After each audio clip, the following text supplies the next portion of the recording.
Hello बच्चों, let's see the question. The question says a parallel beam of monochromatic light is incident at one surface of an equilateral prism. The angle of incidence is 55 degree and the angle of emergence is 46 degree. The angle of minimum deviation will be. तो यहाँ पर angle of minimum deviation हमको बताना है, एक equilateral prism है, ठीक है। अब इस क्वेश्चन को सॉल्व करने के लिए जो हमारा की कॉन्सेप्ट हम यूज करेंगे, वो की कॉन्सेप्ट यहाँ पर क्या होगा, वो की कॉन्सेप्ट देख लीजिए, ठीक है।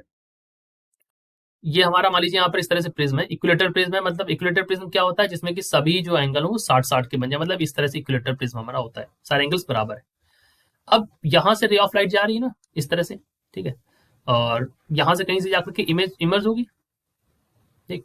तो मैं अगर ऐसे डाल रहा हूँ यहाँ पर इस तरह से, तो यहाँ से रे कहीं जाकर के और यहाँ से ऐसे कहीं बाहर निकलेगी, ठीक। तो ये डाल देते हैं। ये वाला एंगल दे रखा है, वो दे रखा है 46 यानी कि 46, तो ये वाला दे रखा है 55, ठीक। तो ये एंगल ऑफ इंसिडेंस, इसको एंगल ऑफ इमरजेंस बोलते हैं, ठीक है। और ए जो होता है एंगल ऑफ प्रिज्म होता है। तो जो प्रिज्म के केस के लिए जो फॉर्मूला बनता है that is equal to A plus, यहाँ पर जो होगा वो हमारा मिनिमम डेविएशन को हम डी या डेल से डिनोट करते हैं, तो ए प्लस डेल। अब मिनिमम डेविएशन कैसे निकलता है, इसी को आप पीछे ले जाओ, ठीक है। तो ये हमारा डेल की वैल्यू आती है, ठीक है। तो A plus D is equal to I plus E वाला फॉर्म निकलता है। ये वाला फॉर्मूला आपको याद भी रखना है। देन यहाँ पर क्या है, डेविएशन है, ए हमारा एंगल ऑफ प्रिज्म है, तो ध्यान रखिएगा ए आपका एंगल ऑफ प्रिज्म है यहाँ पर, ठीक है। डेल आपका क्या है, this is angle of minimum deviation, ठीक है। अच्छा, अभी इसको सॉल्व करेंगे तो क्या होगा यहाँ पर, तो यहाँ पर जब सॉल्व करेंगे इसको तो वैल्यू आ जाएगी A plus D is equal to I plus E. So हम लिख सकते हैं, देखो डेल इज इक्वल टू यहाँ से निकलेगा I one plus E, I plus E, और यहाँ पर सॉरी यहाँ पे माइनस साइन आ जाएगा ना, तो ये इधर आ जाएगा तो माइनस आ जाएगा। तो एक तो हो जाएगा 55, दूसरा हो गया 46।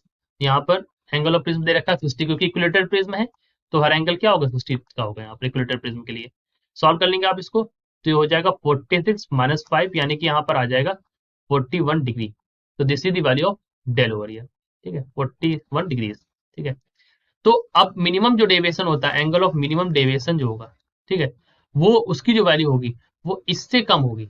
The angle of minimum deviation should be less than this del, यानी कि एंगल ऑफ मिनिमम डेविएशन की जो वैल्यू होगी वो क्या हो जाएगी हमारी, that is less than this 41 डिग्री। तो अब हम लिख सकते हैं यहाँ पर कि लेस देन 41 डिग्रीज। और ये वाला जो स्टेटमेंट है कहाँ पर मिलेगा, ऑप्शन नंबर ए में मिलेगा आपको, दैट इज लेस देन 41 डिग्री। तो यही हमारा आंसर है। So this is our answer. I hope you understood it well. Best of luck.